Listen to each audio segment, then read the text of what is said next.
గ్రామీణ ప్రాంత వాసులకు ఒక శుభవార్త. రాష్ట్ర ప్రభుత్వం ఎంతో ప్రతిష్టాత్మకంగా భావిస్తున్న టీ ఫైబర్ ప్రాజెక్ట్ త్వరలోనే అందుబాటులోకి వస్తోంది.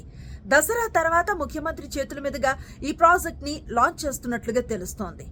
ఫస్ట్ ఫేజ్ లో భాగంగా దాదాపు 3,500 కోట్ల రూపాయలతో 12,751 గ్రామ పంచాయతీల్లో దాదాపు 42,000 కిలోమీటర్ల మేర ఆప్టికల్ ఫైబర్ కేబుల్స్ ని ఏర్పాటు చేశారు. ఈ టీ ఫైబర్ కనెక్షన్ ని తీసుకున్న వాళ్ళకి ఒక సెటప్ బాక్స్ ని ఇస్తారు.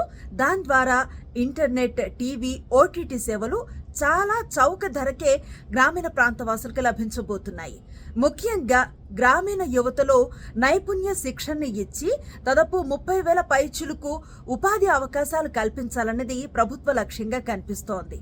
సో దీంట్లో లోకల్ కేబుల్ ఆపరేటర్లను కూడా భాగస్వామ్యం చేయబోతున్నారు. దీని ద్వారా ముఖ్యంగా గ్రామీణ ప్రాంత వాసులకి కారు చౌకగా ఇంటర్నెట్ సదుపాయాన్ని కల్పించాలి అనేది ప్రభుత్వ లక్ష్యంగా కనిపిస్తుంది. సాధారణంగా ఇలాంటి ప్రాజెక్టులు పట్టణ ప్రాంతాల్లో ఇనిషియల్గా ఇన్స్టాల్ చేస్తారు. ఇక్కడ సక్సెస్ అయితే గనక గ్రామీణ ప్రాంతాలకు తీసుకెళ్తారు. కానీ తొలిసారి గ్రామీణ ప్రాంతాల నుంచి ఈ ప్రాజెక్ట్ని లాంచ్ చేయడాన్ని కూడా మనం గమనించవచ్చు.